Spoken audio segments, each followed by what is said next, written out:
Welcome to Dodgers Dogs as part of the Dodgers Daily Network. Boy, what a heck of a game. Hey, the Padres go down. They were pretenders. And by the way, Michael Busch hit a huge home run to put the Chicago Cubs up by 3. And then also this one was kind of under the cover, if you will, because most Dodgers fans probably wouldn't have picked up on this. But Drew Pomeranz, the pitcher that came in for the Cubs, he pitched almost all last year for AAA Oklahoma City. So I got to meet him several different times. So that, and then also Craig Counsell, their manager, was at Globe Life because his son plays for KU, and KU played Oklahoma State in the Big 12 tournament this past season, and the Cubs gave him the day or two off to go watch his son play in the Big 12 tournament. So I actually got to meet him too. So that was like a really cool deal. Plus, I always liked the Cubs growing up, and I saw a no-hitter at Wrigley Field 10 years ago with Cole Hamels. So that was one hell of a game, and this is going to be a lot of fun tonight, Austin. Welcome in. I talked too long there. Sorry, bro. Yeah, Casey, it's great to be able to hear from you again. It's great that we have playoff baseball. There's been some pretty great series. Obviously, the Dodgers advanced and won 2 games against the Cincinnati Reds. Those were games that they should have won, and they actually went out and did win. But you look at the other series. I mean, what more could Major League Baseball ask for? 3 series that end up going 3 games in the wild card round. That's exactly what Major League Baseball was looking for.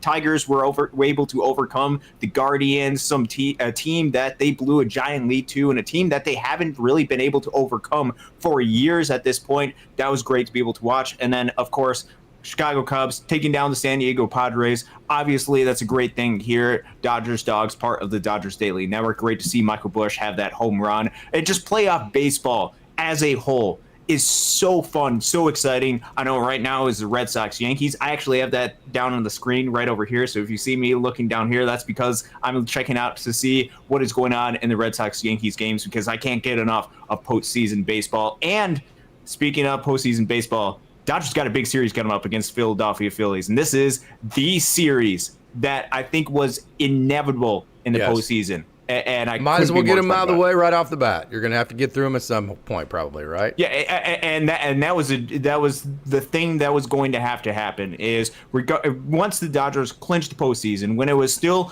a little bit of a question mark as far as whether or not they were going to win the National League West. Dodgers were struggling a little bit. They were going to likely have to face the Phillies at some point, because the World Series, the Phillies are arguably the best team in the National League with how they've played this year. And they've got a lot of talent to be able to go and run through. And so I think it was inevitable that the Dodgers, if they were going to go far in this postseason, were going to run against the Phillies. It happens to be in the National League Division Series. It's a 5-game set. This is going to be an absolute battle between the two. These two teams have a lot of similarities, actually. But it's still going to be something to where, man, it's going to be up to the players to go out there and actually perform, and especially for the starting pitching to go out there and perform for each of the clubs. I couldn't be more excited about it. I say the Dodgers are the better team. I think they're more complete. I think they have the better starting pitching. I think when you can bump some guys down, the bullpen will be okay. I think they have the better offensive lineup, and I think they have the more complete offense in terms of being able to execute winning baseball plays and winning games on the margins. With their offense, I think they have more depth. Okay, prove me right or wrong, Austin. All right, so let's break down the Phillies, because this is something I did on Monday's show specifically with the Cincinnati Reds, because it is essential that you understand the opponent that you're going up against. And so with the Phillies club, overall, they are a really solid club. Let's start with the offense. And the offense is highlighted by the big names that they have in their lineup. Trey Turner just came back from injury. He's been an incredibly valuable player for their team. However, he is just returning from injury. Last day of the regular season was his first game back, coming back from injury. But with that offense, they are powered by 2 really powerful left-handed bats. Obviously, Kyle Schwarber, who has had an insane, incredible season. It does not matter whether it's a righty or it's a lefty. Kyle Schwarber has gone out there and mashed a ton of home runs this year. Bryce Harper, of course, is somebody who has had a ton of success as well. And then there's a lot of depth as part of this lineup that they can add to. You talk about an Alec Boehm who has come back in return. A Brennan Marsh has had a really nice second half for the Phillies. A Harrison Bader, who there was a lot of rumors about the Dodgers potentially trading for him when the Dodgers were looking potentially for an outfielder. They ended up getting Alex Call. Harrison Bader was traded to the Phillies, and he has excelled way above and beyond what my expectations offensively for Harrison Bader were. Just looking at the numbers for him on this season in a Phillies uniform, and this is since the trade deadline when he was traded to the Phillies, a 129 WRC plus for Harrison Bader, for somebody who has in his career been a plus defender in the outfield. He has gone out there and really excelled for the Phillies. Speaking of Kyle Schwarber, dating it back to that, 56 home runs for Schwarber. He's got an insane amount of power. Harrison Bader has added a lot to this club, to the Phillies lineup. And then you look at some of the other pieces that are on there. Max Kepler, who can be solid, and the expected numbers are a lot better than what the actual numbers are. JT Realmuto, who has dropped back to a little bit below league average as a bat, but still has a lot of potential. And then they can kind of mix and match a couple of different pieces. And I think this is where the gamesmanship of this series is going to play out. They do have a Bryson Stott, who's second baseman, who's been playing really well as of late. I think they're going to somewhat platoon him or a little bit, or you could see some late inning pinch hit situations, particularly against the Dodgers left-handed relievers with a guy like an Edmundo Sosa. I believe for him on the season, and we'll get the split pulled up right now, versus left-handed pitching, Sosa has been somebody that's been really solid for the Phillies. WRC plus of 146 in 116 plate appearances against left-handed pitching. That is going to be one of those matchups similar to how I talked about some of the right-handed bats for the Reds, albeit the Dodgers offense was able to overcome and overpower the Cincinnati Reds offense. Edmundo Sosa is going to be one of those guys that's going to be a right-handed bat that very likely is going to go up against an Alex Vesia or a Tanner Scott or a Jack Dreyer or a Justin Robleski or an Anthony Bonder or one of these guys. That could be a pinch hit situation for him. Similarly to a guy like an Otto Kemp, could be another one of those platoon matchup situations where they utilize him in those pinch hit against left-handed relievers. And the reason why I bring that up is because the Dodgers, as far as some of the guys that they've relied upon, which I know it's been an absolute roller coaster and continues to be a roller coaster with the Dodgers bullpen, but they do have a lot of lefties that they could potentially turn to. And with these Phillies offense, and with there being a lot of left-handed bats, particularly a lot of left-handed bats that you are concerned about, left-handed bats that do actually have some power, that is going to be a matchup where I think a lot of the Dodgers left-handed relievers are going to have to go up and match with these Phillies left-handed hitters. Overall, as a team, they are a very good offense. They are about 108, 109-ish WRC plus. It's about equal splits, righty versus lefty, so it doesn't matter whether you have a right-handed pitcher. Doesn't matter whether you have a left-handed pitcher. The Phillies have a lot of offense they can throw at you. A little bit different than what the Cincinnati Reds were. The Cincinnati Reds very much were a right-handed heavy team. The Phillies have a lot more balance as an offense that makes them dangerous. You throw in the powerful hitters that they have as well. The Phillies are going to be a really solid, complete team as an offense up and down their lineup. It's going to be a very tough task for the Dodgers, and it's going to be something where the Dodgers are going to have to match the Phillies in scoring runs in order to upkeep with them. So if I were to ask you which team in the National League has the highest batting average, team batting average in the National League, who would you say? And this is it the Philadelphia Phillies that have the highest batting average? The Phillies and the Brewers are tied for the highest team batting average in all of the National League. You know, you think of like the Phillies as a team that just slugs, but actually the Phillies are fifth in the National League in home runs. And so whenever you actually go out over the major leagues, that puts them at ninth in all of baseball, at least for the regular season, fifth in the National League in home runs, but They are tied for first with the Brewers, at least for the regular season, in team batting average. And then you also have the home run king, 56 home runs for Kyle Schwarber for the Phillies. And then the guy who has the second most, which is Shohei Ohtani, in 55. And when you look at OPS, you have the number 1 and number 2 OPS offenses in the National League with the Dodgers and the Phillies. So this truly is the 2 best offensive teams in the National League, probably the 2 best teams in all of baseball. That, to me, that comes down to the pitching. And I think the Dodgers definitely have the starting pitching, but dive into just kind of the comparisons of the 2 offenses and go under the hood with that. Yeah, so looking at the 2 offenses of where they're at as a team, and let's look at full season as a team right now. First, before we dive into a couple of different splits, because I think it's important to look at the overall offense, and then some of the things that I look at is look at lefty-righty splits, and then I also look over the past month or so. How is the team actually doing? So I want to look overall really quick on this offense. I'm just trying to get this to load. Sorry, it might take a minute just to get some of these numbers to actually load for the offense. But the Phillies do have a really solid offense. Both of the teams are pretty comparable if you look at the 2 of them, just overall as a team and offensive units. Thanks for stopping. And I'm using WRC Plus to compare the 2 offenses overall. Dodgers 113 WRC Plus, 13% above league average. Phillies 109.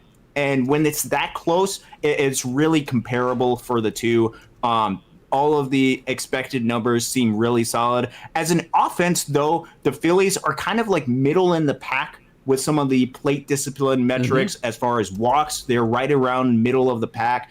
Walk percentage for the Phillies is 12th in the league. Looking at strikeout percentage for the Phillies is about 10th, which is pretty good for them. They're putting up some pretty good numbers as a unit, and I think it has to do with the offense going out there and actually performing. As you had mentioned, the Phillies, don't lead the league in home runs, which is a little bit surprising with Kyle Schwarber and some of the bats that they have. Some of the bats that they have, but it comes with consistency with the bat, which actually, and this is turning into a little bit more of the Dodgers, and this is slightly a little bit more into the Phillies pitching. This is actually going to be something that the Dodgers are going to have to implement as an offense, because if you look at the Phillies pitching staff, they are actually one of the teams that does not walk as many hitters as other teams do as a pitching staff, which means that some of the approaches that the Dodgers like to take, those discipline plate approaches that the Dodgers like to go out there, draw some walks, and then eventually put up the crooked numbers. It might be that the Dodgers have to put some base hits together to go out and score against the Phillies team. That goes with the Phillies some of the are 12th in the National League and walks given up at 246. Looking at the walk percentage for the Philadelphia Phillies, just because I want to make sure that we have actual walk percentage. Let me go that. So no, let me back that up. They are 4th. They have given up the 4th fewest walks in the National League at 246. Yep, and looking at just walk percentage, walk percentage for the Phillies as a season, I'll just make sure no splits, 7.2%. That is second in Major League Baseball, only behind the Chicago Cubs, who have a 6.9 walk percentage. And so they do not walk as many hitters as a unit, which means that the Dodgers are going to have to put some base hits together to be able to score against the Phillies, because they're not going to give up quite as many walks as other teams are going to. Overall, as an offense... Sorry, Austin, but I actually had that wrong, and that was for their starters. So for their overall pitchers, the Phillies are the second. They've issued the second fewest amount of walks in all the National League at 435. So that goes to back what you're saying. They are the second best team as far as not issuing walks. And then when you look at the WHIP, which is walks and hits per inning, they are, when you talk about all their pitchers here, they are 6th in the league at 123. So they're better at not walking people than they are giving up hits, because when you look at the amount of hits they've given up. They are all the way down in 8th place. So you can hit this staff, but they're probably not going to give you free baseball, kind of what you were saying. Yeah, I think that is the correct scenario that we have. And just looking at some of the numbers with the Phillies, because you might look at the overall numbers as an offensive unit. Let's look at the numbers from the second half of the Phillies. Phillies ranked 3rd in Major League Baseball in WRC Plus in the second half, 118 for them. I believe that is since the All-Star break is how they defined second half. And then looking at the past 30 days, so continuing to go back, smaller sample size, but it's allowing us to be able to see, okay, just maybe how hot is this team actually? Phillies, again, 3rd in Major League Baseball. This is a really good unit that has excelled even as the season has gone along, and perhaps even gotten better as a unit as the season has gotten along. And during the past 30 days, Phillies, 2nd highest ISO in baseball over that stretch. ISO being isolated power. That's a measure for power. If you want to use home runs, Phillies are tied with the 2nd most home runs over the past 30 days as an offensive unit. This is a unit that has gelled and molded together. It's getting hot at the right time, similarly to how the Dodgers have gotten hot during that stretch. Dodgers are 1 behind the Phillies in home runs over the past 30 days. I think it's the last 30 days of the regular season. And they have 43 home runs and a 111 WRC plus. These are two offenses that are good, getting going right on the right time. For the Dodgers, it's going to be about, can they get some of the long ball actually going, or do they have enough pieces to actually go ahead and get some of those base hits together and actually put a string of hits together? It's not something that the Dodgers always excel in. They like to draw some walks. They like to get some of those extra base hits, but they're going to have to get some regular base hits because the Phillies just aren't going to give up as many walks as some of the other teams are. They are not. So this is going to be, I think these are definitely the 2 best teams in the league. So if I just ask you overall, okay, without just kind of getting statty-wise, just looking at the 2 teams, who actually is the better team? Who has the biggest weaknesses and who has the biggest strengths? So there would be a lot of concern with the Dodgers and with a lot of their bullpen. I think just with the way that they're playing, that is something that is very much concerning for the Dodgers. And with the Phillies pitching staff, they are very much underrated as a unit, and they have really gone out there and excelled. However, I think the way that they pitch, or rather the lefty-handedness of the Philadelphia Phillies, meaning their top guys are all left-handed pitchers that are available right now. Remember, Zach Wheeler not available for the series. He is out with an injury. So the top guys, Christopher Sanchez, really underrated year for him. Jesus Luzardo, really solid. Ranger Suarez, also really solid. If you look at the Dodgers, they have some guys that can go out and hit against left-handed pitching and have a lot better splits against lefties than righties. I'm talking about guys towards the bottom of the lineup, like a Miguel Rojas, who, if you're looking for some base hits, Miguel Rojas can go out there and get some base hits, and he has much better splits against lefties than he does against righties. Same thing with a guy like Kike Hernandez, who is continues to defy all logic in October. I think he's somebody that can really help contribute and add to this lineup, and be somebody who can continue to have more magic as a team. So the Phillies have some really underrated starting pitching, but similarly to the Dodgers, the depth of the Phillies bullpen is going to really be tested during this October. Yes, they made the trade, and they have one of, if not the best relievers in the game of baseball, and Yohan Duran. And certainly they're going to utilize him, and they're going to utilize their starters as much as they possibly can. But the depth outside of them as a unit, they might have performed decently well, but there still is some question marks. Looking at the rest of the bullpen for the Phillies, and let's just include some of the starters that are part of the unit. They do have an Aaron Nola. They also do have a Walker Buehler, who you can have some concerns about given his postseason success. But it's a Matt Strahm, solid left-handed reliever for the Phillies. And then they have guys like David Robertson, Ryan Kerkering, Tanner Banks. They have a Lou Trevino, who's part of their bullpen right now. Tim Meza. Taiwan Walker. It's not necessarily the most electric staff as a unit, which means there could be some weaknesses similar to where the Dodgers have weaknesses, although the Phillies do have Yohan Duran at the back end of the bullpen. If they can get to Duran, or if they utilize the pieces and the starting staff can outpitch the Dodgers as a starting pitching staff, it could be a Dodgers starting pitchers versus the Phillies starting pitchers to be able to see who's going to be able to outperform. And the Dodgers are going to have to beat and get to the Phillies starters before the Phillies get to the Dodgers starters, because I think the bullpen for the Phillies, while it is a little bit shaky, probably a little bit better than the way that the Dodgers bullpen is pitching right now. And you don't necessarily want to get behind with Yohan Duran coming in.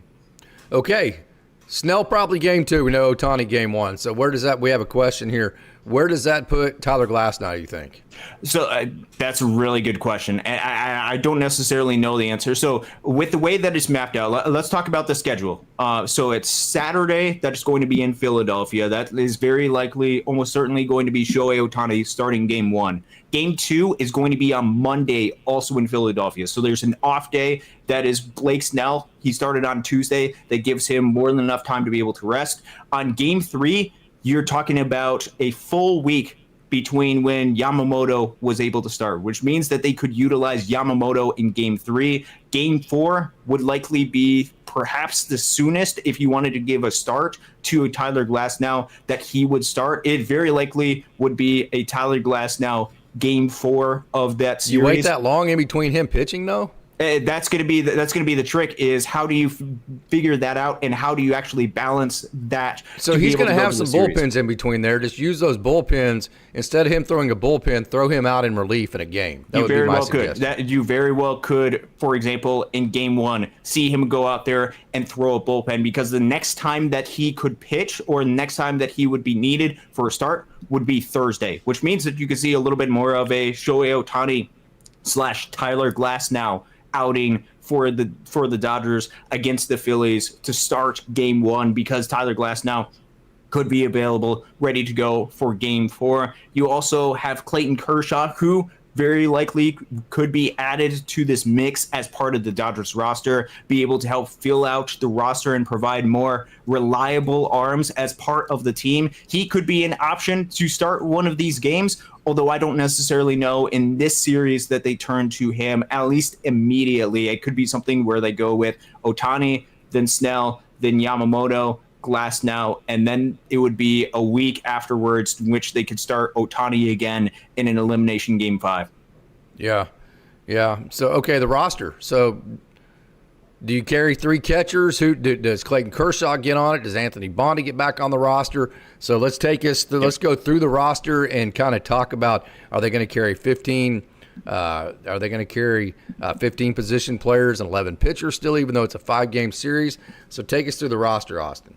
All right, so if we are basing this off of the way that they had the series last year, if you're talking about the National League Division Series, what did the Dodgers do in the National League Division Series last year? I believe they went with 13 pitchers and 13 position players. They reverted back to what they did. They reverted back to what they had done during the regular season. Now, where this gets a little bit tricky and where you could potentially see, I think there's 2 options for the Dodgers. I think it's either 13 pitchers and 13 position players, or they could go with 14 and 12, because Shohei Ohtani does not count as a pitcher. You would still have 13 pitchers, and you can have an extra position player if you wanted to have, for example, a third catcher as part of the mix, which I think this is a huge question mark. What is the status of Will Smith, and is he, for this series, going to be ready to go? I think that's going to dictate a lot of their decisions and a lot of whether or not they're going to have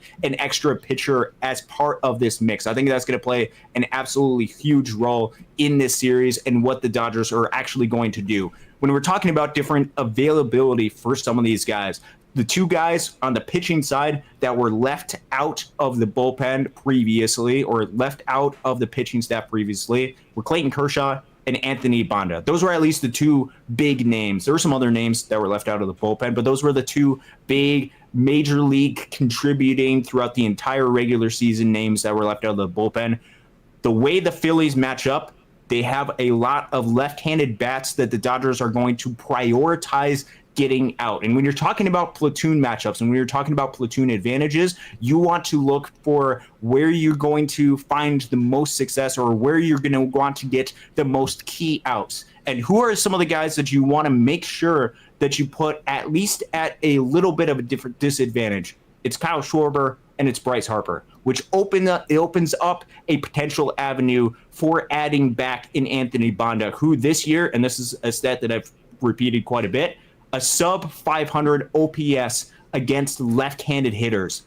He is somebody that's dominated against left-handed batters during the postseason. The Reds did not have a lot of left-handed bats. They had, I think, 3 left-handed bats. Phillies have a lot more and a lot more priority left-handed bats. So my expectation is you're probably going to see somebody like an Anthony Bonda at least get very, very serious consideration to be added onto the roster.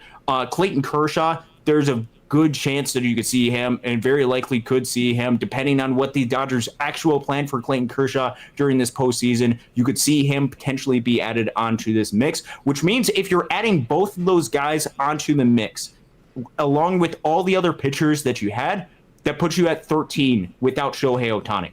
And so if you wanted to go ahead and drop that down to 12, let's say you wanted to add a third catcher, you would have to consider removing one of the people on your roster. The 2 guys that would probably be most likely in this scenario would be either a Justin Robleski or an Edgardo Henriquez on the pitching side. One name also to keep an eye out for as far as somebody, especially if they're not entirely certain of Edgardo Henriquez. Let's say they want to go to 13 pitchers, but they're not super confident in Edgardo right now. They could make the turn to Ben Casparius as a replacement for Edgardo Henriquez.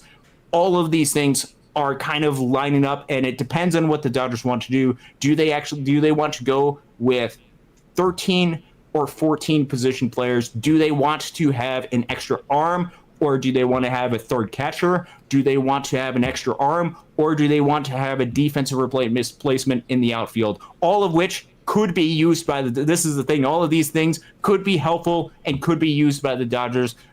The Dodgers are going to have to make a call as far as prioritizing the one, because in a longer series, in a 5-game series, I think they need at least 12 pitchers on the roster. Yeah, so to get Clayton Kershaw, are you pretty confident Clayton Kershaw will be on the roster? I'm fairly confident, yes. Okay, and then what about Anthony Bonda? I'm pretty confident as well. So are they going to remove a position player and a pitcher, or are they going to remove 2 pitchers? I think the obvious one is Edgardo Henriquez. Any chance that Tanner Scott doesn't make it? I don't necessarily see that, although, to be fair, I did not really see them actually making the move to leave off Michael Conforto. So I will stick and say that Tanner Scott. So who are the 2 guys that make room for Bonda and Kershaw would be the big question. Okay, so they're at 11 right now. You add those guys on, it's at 13. You would just have to remove one. So if you wanted to remove an Edgardo Henriquez, you don't feel confident about him, that would get you to 12. And the 12, again, would be looking at based off of last series roster, though, is what I'm saying. Yes, that is based off of last series roster. You had 11 pitchers on last series roster. You add 2, that's 13. You still have to dump one more player, though. If you wanted to get 11, yes, but I'm not wanting to get to 11. I'm wanting 12 plus Shohei as pitchers and part of my staff. Right, but what I'm saying is you're adding 2 to the roster, so you got to, and you were full last time at your 26. So if you're adding 2, you got to eliminate 2. So who are the 2 you're eliminating? Edgardo Henriquez and who? All right, let me spell out exactly who I'm having on the roster, and this is going to be 12 right here. So it is Blake Snell, Yoshi Yamamoto, Tyler Glasnow, Clayton Kershaw. Those are guys that can be starters. That's not including a Shohei Ohtani who can also start. So that's 4 starters right there. And then we were talking about the 8 guys out of the bullpen. It's Emmett Sheehan, Blake Trinan, Tanner Scott, Alex Vesia, Jack Dreyer, Roki Sasaki, and then Justin Robleski and Anthony Bonda. That's 8 plus 4. That makes 12 plus 1 equals Shohei Ohtani. That's technically 13. Sure, understood. Yeah, so I guess so you're adding, so in that list you're adding Clayton Kershaw and Anthony Bonda, correct? Yes. That were not on the list last time, that were not on the wild card. So who, I guess that went over my head of who's not on it that was last time. Are you talking about the wild card series roster? Yes. Yeah, who's not going to be on? It's just Edgardo. That's the only person that you would have to remove in that scenario to get to 12. So you're adding 2 and subtracting 1, and somehow that adds up? It adds up to 12, yes, because they had 11 pitchers beforehand. Well, then you're going to have to remove a position player. Yes. Okay, so, and that yes. So who's that going to be? Yeah, that is going to be where the difficult call is going to be, because I think it's going to be 14 position players and 12 pitchers on the roster. That, I think, is what the decision is. I don't think they go through the entire postseason at 15 position players and 11 pitchers, just because I don't think that's necessarily sustainable for a longer series. Now, you can make an argument for this series with how much it is spaced out. Perhaps that is something that they could do, and they certainly could utilize that. If that is the case, I think the arm that they would have to decide between is very likely between a Tanner Scott or a Justin Robleski, and removing one of those guys from the roster. That would likely be what the decision is. Instead of a position player? If they wanted to go to 11 pitchers instead of 12 pitchers on their roster. So if they wanted to keep all their position players, if they wanted to keep 15 position players, and which means that they would have to have 11 pitchers on their roster. If they wanted to make that decision, which I do not believe that they're going to make that decision, but if that was a decision that they had decided to make and they wanted to add Clayton Kershaw and Anthony Banda, I believe that the call would be to remove Edgardo Henriquez. That would be one pitcher from the roster, and then choose one of either a Tanner Scott or Justin Robleski. Nope. I think Justin Dean was a luxury. Because you didn't put Clayton Kershaw, I think Justin Dean only got on the wild card roster because you didn't carry Clayton Kershaw. And so you had an extra spot. Why not throw a guy out there that can play center field or run the bases? What do you think about that? That's fine. And this goes back to the exact argument that I was having earlier. I said that they were going to carry 14 position players and 12 pitchers. So I was not expecting them to remove a Justin Robleski or a Tanner Scott. And so that comes down to a question of from the position player side. So we removed an Edgardo Henriquez, added in a Clayton Kershaw, added in an Anthony Banda. That gets you to 12 pitchers. Now you have to remove one of your position players. So this is under the assumption that the Dodgers are still carrying 3 catchers, which I think is the big question mark. I think you have to, because I just don't think you can trust the health of Will Smith. Well, that's the question, is how healthy is Will Smith actually for this series? That's something that we don't know. That's something that the Dodgers actually know, or at least have a little bit better of an understanding than what we have during this series. And it's also something to where, man, is it something with how long these games are spaced out? And the Dodgers played Ben Rortvedt during the series, so it sounds like that is going to be the call of what they're going to try to do during that series. Do you feel confident enough in Will Smith being able to play, or do you feel confident enough in Ben Rortvedt actually being able to go out there with the amount of spacing between these games and be able to, if necessary, catch as much of these games as he possibly can, to the point where you don't necessarily need that third catcher, and you can carry somebody that can play a little bit better defense? We saw defense be very much a struggle during this series for the Dodgers in the outfield. So having somebody who can come in and play some defense late in the series could be something that could be of value for the Dodgers. So this comes down to a question that we can answer, because we're not in the room where it's actually happening, but for the Dodgers actually to be able to answer, how well is Will Smith actually right at this point? And do they have confidence enough that he can get through a 5-game series and be able to do that, even if they don't utilize him all the time and they primarily utilize a Ben Rortvedt? But in an emergency, could it be something where Will Smith could be called upon and relied upon during this series? Well, that'd be a big risk, just to say that, hey, you only have one backup, and that's Will Smith, who is injured. That's just a huge risk, because right now Dalton Rushing's your backup. Will Smith is there for a pinch hit or in case you need something to happen. So if you take off Dalton Rushing and then Will Smith ends up coming injured, now it's an either or with Will Smith instead of both. So that's an interesting one for me. We're not privy to just how confident the Dodgers are that Will Smith can come in. So if Ben Rortvedt gets hurt, right, and of course you're going to be able to, I guess you'd be able to replace Ben Rortvedt with Dalton Rushing at that point if you actually removed him from the roster because he was hurt. But let's say that it's not one of those deals that you actually remove him from the roster. That's a big risk to only have Will Smith. So that's another option there.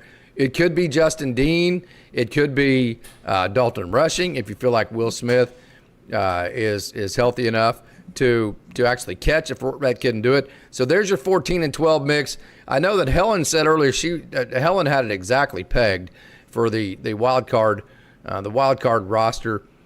Helen still thinks it's going to be 15 and 11. How do you make that math work? Add Ben Kasparius? Okay, so that would add a different mix on there, and that would add different pitchers as part of the mix. One, before we actually get to do a little bit of this argument, I think with the Dodgers as an offense, just to complete this exercise, I think it's independent on Will Smith. How confident are they in that, and how much do they want to negate the risk of potential injury to catcher versus potential upside of adding some defense to this lineup, and with some of the question marks surrounding Tommy Edman's health and wanting an additional perhaps center fielder as well. Justin Dean could be part of the conversation, part of that mix. And also, I'm a little bit questionable as far as how they might utilize somebody like an Alex Call. So that could be another guy to be able to watch for with this roster and how they're constructing it. When you're talking about 15 and 11 as far as roster construction for the pitchers, and when I'm talking about roster construction, 15 and 11, it goes immediately to the pitchers. And this is a question as far as whether or not they wanted to keep all of these different guys as part of the mix. I think there's an argument that there could be enough space between the games that you could, especially with Shohei Ohtani being the 12th pitcher as part of this mix, and with having some guys with length that you can utilize in piggyback type roles, that you very well could see the Dodgers go with a 15 and 11 format. What that's going to necessitate very likely is what it would take is a conversation of, okay, you have to pick a couple of these guys between a Clayton Kershaw, Tanner Scott, Justin Robleski, Anthony Banda, and let's say a Ben Kasparius is part of the mix. You can choose 3 of those guys to be part of the postseason roster, and that would add to a Blake Snell, Yamamoto, Glasnow, Sheehan, Treinen, Vesia, Dreyer, and Sasaki. So if that is the case, and let's say that you have an established 8 of Blake Snell, Yamamoto, Glasnow, Sheehan, Treinen, Vesia, Dreyer, and Sasaki, you can add 3 to that mix while also having Shohei Ohtani. And let's say that you choose 3 from Clayton Kershaw, Anthony Banda, Justin Robleski, a Tanner Scott, and then a Ben Kasparius. If you choose 3 of those, that would get you to 11 pitchers, technically 12 pitchers with Shohei Ohtani, and you can make that work and keep all of the position players that you had for the wild card round going into the actual division round. So who are the 2 that you eliminate pitchers wise? If you add say, let's say if it's 15 and 11 and you add Clayton Kershaw and Banda, which I think is going to happen, who are the 2 pitchers that go? Edgardo Henriquez and then Robleski, probably, right? That would be my guess as far as what the Dodgers would do. Is they would. So the question is, do you want Justin Robleski or Justin Dean, or do you want Dalton Rushing, right? It becomes a conversation at that point about a Justin Robleski, or as you mentioned, Justin Dean, or a third catcher, or somebody like an Alex Call. Yeah. So probably the guy, if everybody's healthy, no, it's not going to be Alex. I don't think there's any way it'll be Alex Call. I think he's too okay. valuable. Let's actually talk about this. Okay. What is Alex Call's role going to be during this series? Defensive replacement, run. He can be the pinch running guy, where that allows Dave to pinch run for anybody, anywhere, at any time. Doesn't matter if it's your left fielder, your right fielder, 6th inning, 5th inning, 4th inning. If you have both, if you have him, Ha-Seong Kim, and Justin Dean all on the roster, that gives Dave the freedom to pinch run anytime that he wants and not feel like that he's losing anything. Okay, so let's actually talk about this. Let's continue this thought exercise, because I think this is actually a really good conversation. Where is Kike Hernandez very likely going to play during this postseason? Left field. Very likely left field, right? Yes. Which means that he's probably going to stay in that position. When we're talking about defense late in the game, do you want a corner outfield more, or do you want somebody you can confidence and play center field? Yes. That's the argument to keep Alex Call. Yes. The answer is yes. Well, you can't convince me. Kike is awesome. He's wonderful. He is, yes. But he is not a better left fielder than Alex Call. I'm not necessarily disagreeing. So with if you're that, asking me what kind of defensive outfield do I want when we're trying to get the last 3 outs, the answer to your question is yes. I want a new left fielder and a new center fielder. Okay, so then who would be the replacement for center field? Let's say it's Kike Hernandez, Andy Pages, and Teoscar Hernandez. Who would be the replacement for center field? Well, just like they did last night with Justin Dean. It would be Justin Dean. If you have Justin Dean available as part of your roster, that's Correct. the thing. Is the question mark of, as a team and as a unit. Let's say that they go with 14 position players, and let's say that they want to keep a Hae-Sung Kim, they want to keep a third catcher, and then it comes down to a decision of, do you want an Alex Call or a Justin Dean as part of your roster? That's what I'm going after, is if the decision is Alex Call or Justin Dean, who do we want on our roster when the primary role for them is not for what their bat can do, it is for what their defense of what they can provide in the outfield. That's where I think there can be conversations, because Justin Dean does something that Alex Call doesn't do as much, or at least has not done with the Dodgers, and he has the ability to go out there and play center field, and it allows you to be able to move Andy Pages to right field. Correct. So if everybody stays healthy, right, if everything goes to plan A, which one of the, if you're talking about having to remove one of the position players, okay, which one stands to have the most minimal role, okay? Because we've already seen Justin Dean come in. Alex Call, we talked about can be a defensive substitution at left field. He can pinch run. He can bunt if you need to execute a winning baseball play. Which one of those 3 between Justin Dean, Alex Call, and Dalton Rushing stands to not have any role at all and or have the smallest role if everybody stays healthy? If everybody stays healthy, it would be probably Dalton Rushing. So if you think Will Smith is healthy enough to catch if something happens, like, not necessarily, because if something happens to Ben Rortvedt where he's injured, then you replace Ben Rortvedt with Dalton Rushing. That's solved, right? Because you can do that. But if something happens to Ben Rortvedt where he can't catch the rest of the game, but yet he's not injured, then you have to be confident enough that Will Smith can catch the next 5 innings. If you were confident enough that Will Smith can get through 4 or 5 innings in a game that Ben Rortvedt sprained his ankle and had to come out, or whatever it may be, right? Or if he gets hit by a baseball and goes through concussion protocol and he comes back fine and he can play the next day, you just needed Will Smith to get through that game catching wise.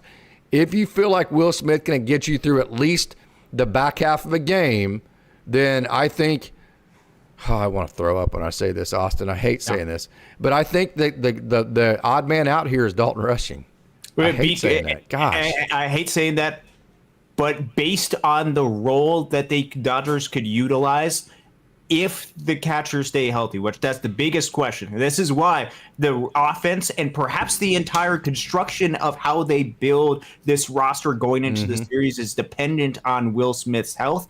The roster is going to be very much dependent, because if Will Smith is healthy enough to at least catch a couple of innings if necessary, if Ben Rortvedt were to get hurt, then there really is not a role that I likely see a Dalton Rushing playing besides insurance as a catcher, which the only reason you would need that insurance is if Will Smith is not available, because if Ben Rortvedt, for example, were to get injured and he would have to be taken off the roster, you can put him on the injured list. He would, I believe, have to miss the next series as well, which would be a little bit of a risk, but you could add on a Dalton Rushing as part of their roster. How much insurance do they want to buy to their catching versus how much late game defense / speed do they want? That's the balance that the Dodgers have to make. I know what I want. What do you want? I want speed late in the games. I want defense. I want speed. Because what do the Dodgers not have? What is the biggest weakness for the Dodgers? Well, besides the bullpen, it's some of their defense. When does the bullpen pitch? They pitch late in the game. So what's one way that you can really help your bullpen? You make your defense a whole lot better. Damn right, man. Make it to where if you hit the ball in the air, it ain't hitting grass, right? Yeah. I mean, literally. So what you if you bring in Justin Dean in center, Alex Call in left field, Andy Pages in right, okay? I walk up to whoever the bullpen guy is. I say 2 things, okay? Don't walk anybody, and don't let anybody hit a home run.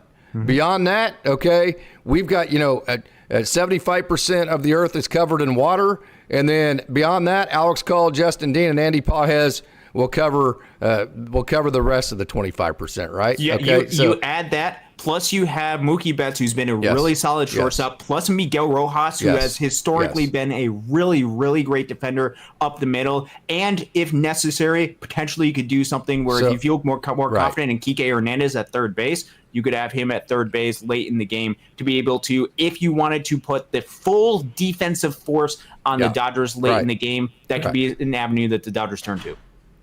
So that's what. So to hide your. So it's a question of, do we want to bolster up our strengths, which could possibly be our offense, so much to where our weaknesses don't matter, like you did against the Reds, where you have an 8-run lead by the time it gets to the bullpen, and even though it looks like a shit show, which it still doesn't matter. You still win. So the question is, do you want to bolster your strengths to the point to where your weaknesses become irrelevant, or do you want to say, okay, well, we have 2 strengths out of the 3, pitching, offense, and bullpen, okay? Defense as another one, but just out of the 3 we're talking about here. Mm-hmm. And so one way that I can help my bullpen become better is to put the absolute best defense out there that I possibly can. So I personally am the type, whenever I go to guys that whenever they're pitching, especially late in games, okay, I want to remove all margins in those situations. So if you keep Justin Dean on the roster, and let's say your late game defensive substitution is Alex Call in left, Justin Dean in center, Andy Pages in right, at that point, I think you're giving yourself the best chance. And then what I say to that is I say, guys, let's use our strengths, our offense and our starting pitching. We've got 7 innings to get a lead and build on a lead, guys. Okay, so let's build a 4 to 5 run lead. Let's turn it over to whoever it may be. Plus, it might not even be one of the bullpen arms. It might be somebody like Tyler Glass now. Mm-hmm. Although we saw last night with him and Sheehan, that didn't work either. It did not work. It's that whack-a-mole type of deal. So that's a wild card too. But I try to shore up the bullpen by throwing the best defense out there. That's what I do. Okay, and that's totally a fair call. So then it becomes a question mark of how confident are you and Will Smith in at least an emergency going out there and catching, and that determines whether or not the Dodgers have 12 or 11 pitchers as part of their roster. That could be if you go with I want to make sure we have defense because our defense in our outfield is not a strength during the early parts when you have a Kike, Pages, and Teoscar Hernandez line up in the outfield and you want to change that late in the game. The sacrifice, what you're going to have is either a third catcher or an extra arm that's part of your rotation. Is there any scenario where you want Tanner Scott in high leverage? Even if it works, is it a good idea? I don't know how he's throwing right now. I don't know what the bullpens have looked like, but I know what he has looked like so far, and it hasn't necessarily been great. But I also know that there hasn't been a whole lot that's been great out of the bullpen. And it could be one of those scenarios where, man, Blake Treinen was not looking good for a long time. And now it seems like he might have started to find something. And that's great because that's so much needed. And especially with somebody who I've doubted coming back onto this roster, who made the postseason roster and now is pitching phenomenal with Hiroki Sasaki. And that was a scenario where I looked at the entire sample size and I saw, man, there has not been a whole lot of success for him during this entire season. But he found something and he got going and he got hot at the right time. And that is so desperately needed for the Dodgers to get somebody like him. He's the Kike of the pitching staff. Yeah. Oh, yeah. Yeah. Like I saw him in Oklahoma City, and it's July, and he's like working with Julian Fernandez, and he's he's a manager. Like it's like that's kind of the mode he was in, right? So now that it's the playoffs, he shrinks everything down, and now it's back. Instead of into build mode, it's in compete mode. And whenever Blake Treinen and Kike Hernandez go into compete mode, we see a whole different player. Yeah, I think that's right, and he's going out there and dominating, just like we've seen the seemingly quick turnaround, perhaps, for a guy like a Blake Treinen as well. So there could be some quick turnarounds for some of these guys. And you look at the and I know this year has completely sucked for a Tanner Scott, and there's no doubt about that. And the attitude and stuff, there's certainly a lot of questions. But if it is something where they feel like they found something or they fixed something, perhaps that is something that they turn to. Now, I wouldn't go immediately into high leverage because I don't trust him in high leverage right now, but it depends entirely if they are seeing something that is different for Tanner Scott. And this is more importantly because this is an aspect that I don't know what is actually going on with him, and the Dodgers have a much better aspect. What is the actual psychology like for Tyler Glass now, or for Tanner Scott, I should say, right now? Is he in that compete elimination mode because he has had the ability to get that? He had that for the San Diego Padres last year. Is that something that they are seeing with Tanner Scott? That is something that we don't have access to. It's something where we don't really even have access to recent data with some of the bullpens that he's potentially been throwing. So we'll have to wait and see to see what they're going on and what they're going to do with him. Bullpen's not good enough for me with Tanner Scott, and the reason why I say that is I saw him throw in Oklahoma City, and it was, I mean, if you asked Andrew Friedman right now when he was pitching for AAA Oklahoma City, and you just looked at the TrackMan and just watched it, you're like, and in fact, I said it, and I was wrong, yeah. Okay?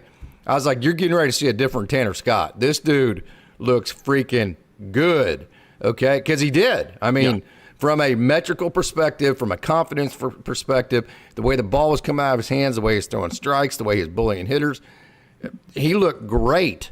So if the Dodgers were to tell me right now, hey, Tanner Scott's looking great in the bullpens, he looks like a different man, I'm going to go, bullshit. I've seen that one before. Fool me once, shame on you. Fool me twice, shame on me. That's what I'm going on right there. So if Tanner Scott, a guy that you've signed it to 3 years, here's my problem with leaving him on the roster, okay? If you're not going to use him, I just worry to death that Dave Roberts is going to put him in the wrong spot. I love Dave. Bless his heart. Dave loves his guys. I still think Tanner is somewhat still one of his guys because he's done it before. Does that make sense? And he's done it. And Dave saw it with his own eyes, him do it against Dave. Like as a manager, Austin, like Rhett Koba, who I saw in AAA this year. Rhett Koba went to El Reno. He beat us in regionals about 10 years ago. It was awesome. I had Evan Kowalski. Evan actually is pitching semi-pro ball now. We beat him the first time. Koba came back and beat us twice. It's still one of those. It was epic. I mean, it was like a 12-inning game in the regional finals, and they hit a sacrifice fly in the bottom of the 12th to end our season and then for them to go to state. And Rhett Koba was the biggest reason. I immediately got on the phone. I called Josh Holliday. I said, take Rhett Koba. At this time, nobody was recruiting the guy, okay? Nobody's recruiting Rhett Koba. And he goes, well, who's recruiting him? I said, I don't care. Take him. He goes, well, what's he got? I said, I don't care. Take him. What he's got is the right there that you can't replace. Mm-hmm. And he was about 91 fastball, which wasn't unbelievable, but it had room to grow. Okay, so Rhett Koba goes to JUCO. Next thing you know, he goes to JUCO. He keeps working. Next thing you know, he's at Dallas Baptist. Next thing you know, he keeps working. Now he's in AAA knocking on the major league door, so it's one of those deals to where, you either as a manager, you see it and once you compete against somebody like a Rhett Koba, like I did, that beat your ass and you go home exhausted trying to beat another player like Tanner Scott did to Shohei Ohtani last year. Once that happens to you as a manager, like I will go to bat for Rhett Koba for the rest of my life because of what he did to our team. Are you following what I'm saying? Oh, yeah. So I just worry that because of what Dave saw with Tanner Scott, he knows what Tanner Scott can do because he's seen it. I just worry he's going to put him in at the wrong time. And that's not a criticism to Dave because that's something I could see myself doing. Are you following what I'm saying? Yep. Mm-hmm. Yep, and that is totally fair. So then if it is not Tanner, I think this actually comes to a interesting question, and it's a question not just for you, it's a question for everyone that's part of the audience, which thank you for tuning in if you're a part of this. Sorry we have not gotten to as many questions. There's a great back and forth that we've been able to have, but I think the question that this could potentially come down to as part of this roster is, are they actually going to utilize Tanner Scott as part of this? And if you're not going to, or not entirely sure whether you're going to utilize him on the roster, if you had to make a roster decision and either or as part of your roster, Tanner Scott or Justin Robleski, who do you keep? It's a no-brainer to me. It's not even close. Who is it? It's not even close. Well, who should it be? Well, if you're going based off of the recent performance, it should be Robleski. No, not recent. Hell, Robleski, since about his third start of the year, has had like a 3.0 ERA. Not recent. Justin Robleski's been better, way better than Tanner Scott for like 6 months now. That's not a recent thing. That is not yet. Now, I'm not saying this is the way the Dodgers will go because of that short story long that I just gave about Rhett Koba, and if they've done it to you before, it's hard for you to get out of your mind. So I'm not saying that's what the Dodgers will do, but if you're asking me which one should be on the roster based on the meritocracy of things, who makes it based on the merit system, that's not even debatable. That's Justin Robleski. And I'm not saying it's not debatable off of the merit system, off of what they've done this season, whether you look at the entire season or whether you look at the last couple of months or so. It's about predicting what is going to happen in October. And it's about predicting mindsets. It's about predicting matchups and whether or not which one you believe is going to be the best for getting out the Philadelphia Phillies specifically. And let me speak a little bit to Justin Robleski, because both you and I have had experience before with Robo. Robo has been somebody that we've seen come up through this system. You actually got the chance to be able to see him before he came to the Dodgers system. And I had the chance to be able to experience and see the mentality that Justin Robleski and the intensity that he has during a postseason type of environment. Now, we haven't seen him in an actual major league postseason setting, which very much is different than a minor league postseason setting. But the competitiveness that I saw from Justin Robleski dating back to 2 years ago when he was in the playoffs and he started game 2 against the Cedar Rapids Colonels. That start that he had was one of the better ones starting that game that I can remember. And he's somebody that he had it going. He had everything working for him, and he had to fight. He had to compete against some of the best hitters in the league, against guys like an Emmanuel Rodriguez, against Kalai Rosario, and some other guys that are Carson McCusker, and a lot of really great Cedar Rapids Colonels. They're all in Wichita now. Carson's with the Major League Club. Oh, no. But when that game got shortened and that game got rained out, you could see how disappointed Justin was when his outing got cut short. Because that was the difference between Saloons winning that championship and the Colonels going on, who eventually won that championship, because Justin Robleski was going to shove and absolutely dominate that game. And he has a fire and a compete that is lit in his brain. What I'm talking about with this, and we were talking about the decision with Tanner Scott, and this is where it goes to something that we can't really see, is what is the fire and compete that Tanner Scott has? What is that actual fire and compete to go out there and actually win a game? And try I know to go what out it was there and this win time last year, and it was at an elite level. It was at an elite level. Is he back to that elite level? Because Nobody I know knows. with Justin Robleski, nobody knows. We just know that he has that level in him. We don't know. Here's the problem: we don't know if Robleski. We think we do. He does. Yes. But we don't know if he actually has that level of eliteness that Tanner Scott had last year, because he just hasn't had the opportunity to do that. So he has not had I just think the Dodgers will default to, we've seen the guy do it before, and we'll go with that guy. Yes, he has not had the opportunity to do it at the major league level in a postseason type of environment. But we've seen him at the minor leagues when it really has mattered, step up and have a ton of fight, a ton of compete, and put everything he has out there. We've seen it when it was this game against the Seattle Mariners, when he needed to go out in extra innings and get that strikeout, how much that actually meant, and him being able to go out there and finish off that game. He does have that fight about him. I think a lot of this decision could come down to if it's a Tanner Scott or a Justin Robleski, something that we do not have insight into, something that we do not have the ability to be able to see. What is that fight? What is that compete level? And what is that instinct that they are getting, and from the clubhouse and from everything, as far as this is the guy that's going to go out there, and this is the guy that's going to shove Kyle Schwarber and Bryce Harper and the Philadelphia Phillies. I think that if you're talking about a conversation between the two, I think that has to be at least a consideration into the mix, is part of the mindset and psychology of each one of these players, which is something that we do not have access to, which is why it is very difficult to be able to predict exactly what this roster is going to look like. Yeah, Giancarlo Stanton just walked. The Yankees now have runners on first and second with no outs. Bottom of the fourth inning, no score, and the Yankees and Boston game. Okay, Austin, so how good has Ben Rortvedt been with the Dodgers? Are we giving him a little bit too much credit because we're just so surprised that he's given us anything? I think that's a little bit of what it could be, or at least in the sense of the numbers that he's putting up, with the success that he's putting up, at least in the long term, very well could be a little bit of a mirage from the type of player that he actually is. Now, in the regular season, we're talking about a player who hit 224 for the Dodgers and 83 WRC plus. He did have some big moments. One of the things that Ben Rortvedt does that Dalton Rushing has really struggled with is he puts the ball in play. You look at Ben Rortvedt's strikeout percentage, 15.5%.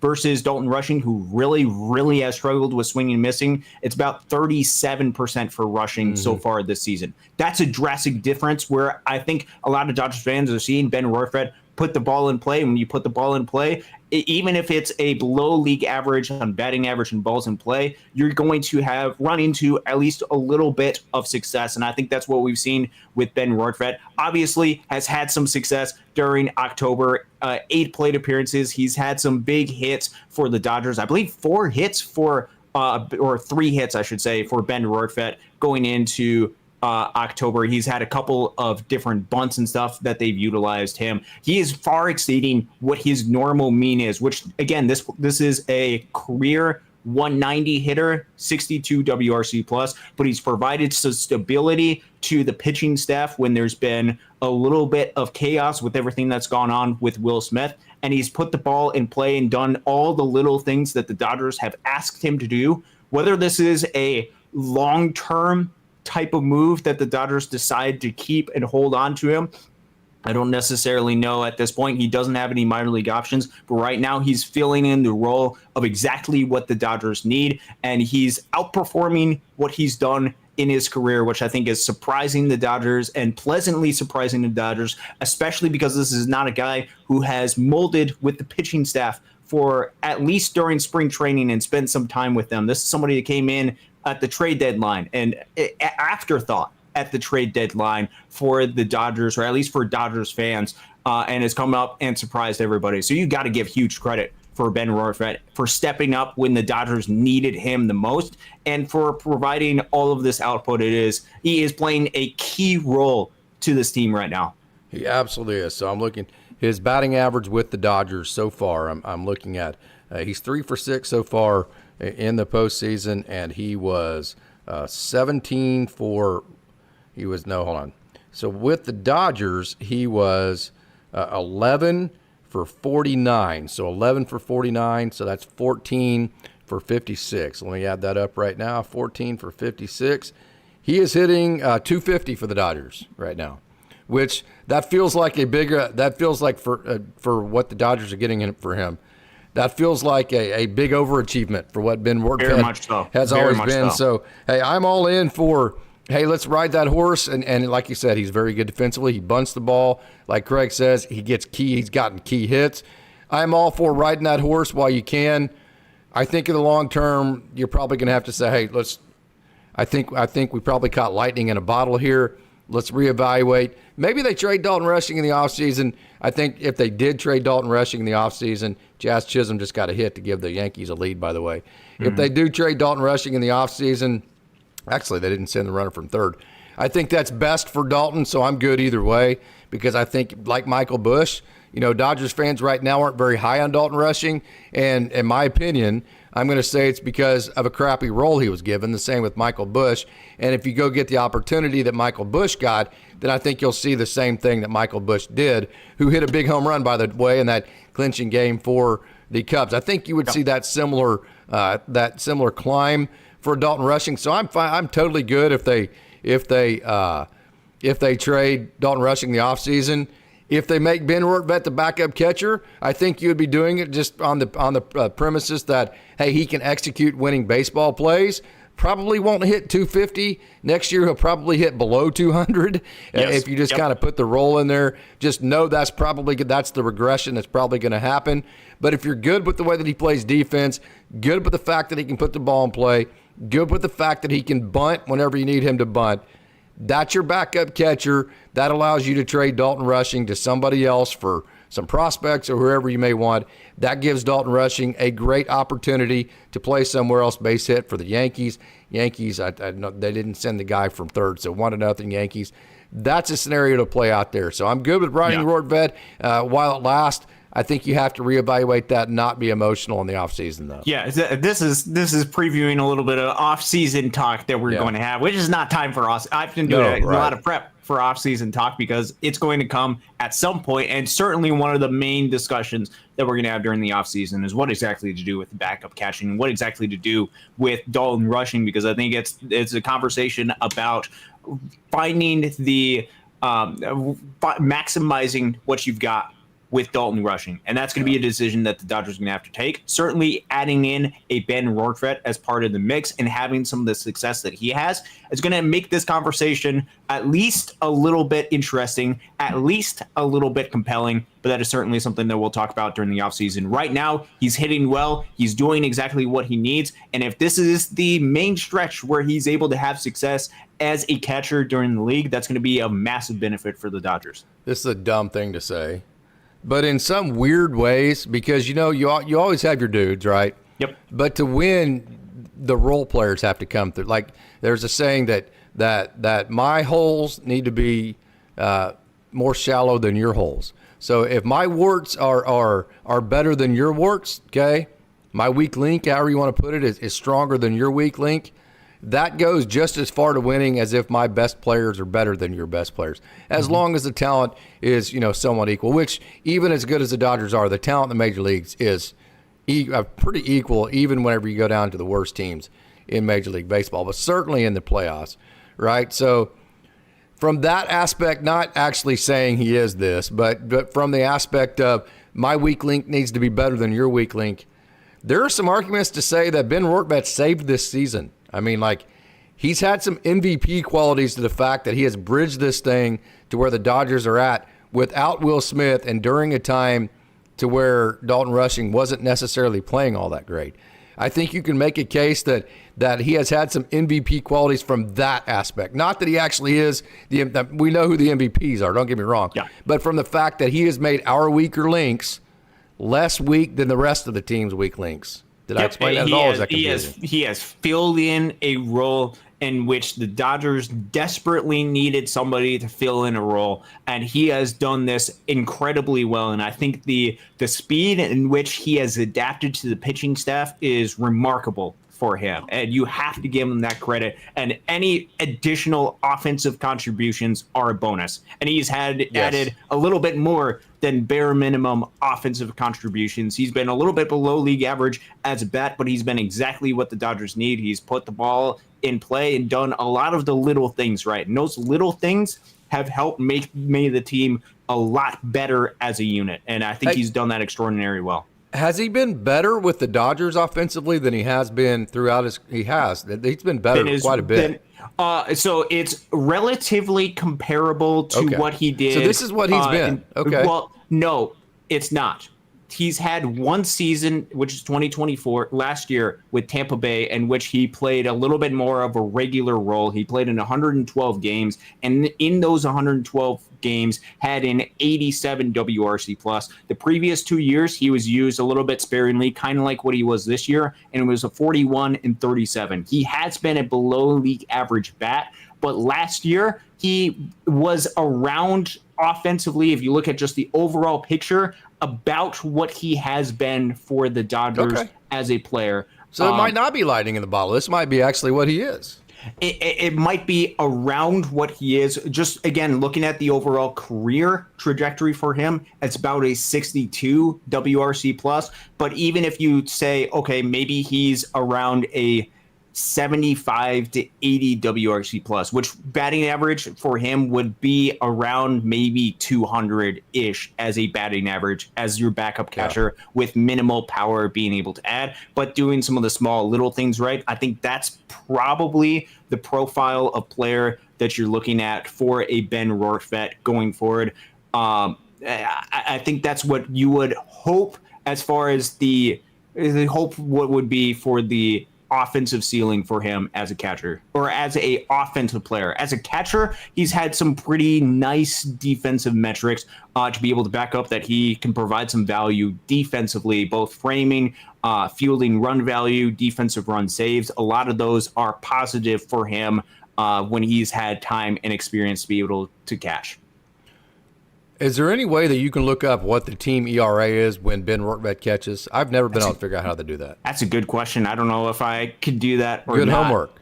That is some very good homework. I'd actually be if really you do that curious homework, to be able let to me do know or tweet or exit out, post it out, and I will repost you or just send it to me and we can put it on Dodgers Daily and we can get it on the next show. Or Gotcha. Do you have the ability to look that up? Do you have the ability to sort that out? I don't know if I have the ability to be able to do that. Let me look around for a little bit. I'll do that live as we're going right here.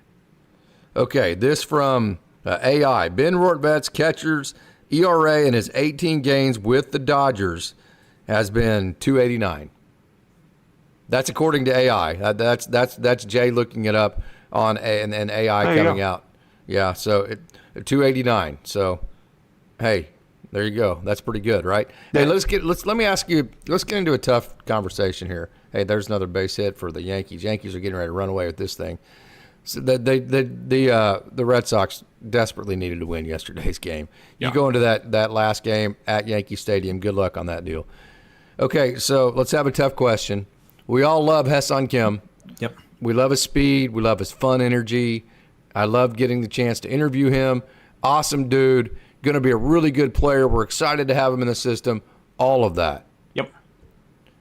He's not going to be a defensive replacement. You're not going to put him at center. Now, okay, so now here's the problem. If Tommy Edman can play center field, then I'm all in on Ha-Seong Kim being on this roster. Are you following what I'm saying? Yep. Because then him and Rojas can man second base. But with Tommy Edman not being able to play the outfield, Edman is stuck at second base, which means that you're not going to put Ha-Seong Kim in center, I wouldn't think, unless it's like a 10-2 game. So do you really carry 3 second basemen on your team just so you can have a pinch hitter? I mean, really, there's no role for Ha-Seong Kim unless Tommy Edman plays center field.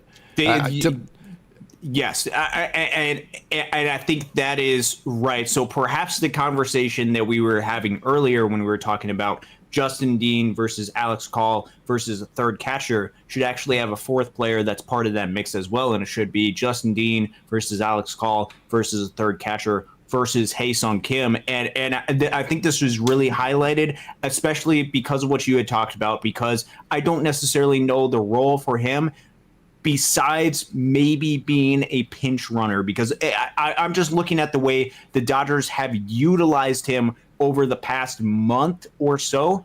They have not given him really any plate appearances at all. You're looking over since the 10th of September, looking at the number of plate appearances that Ha-Seong Kim has had, it's 11.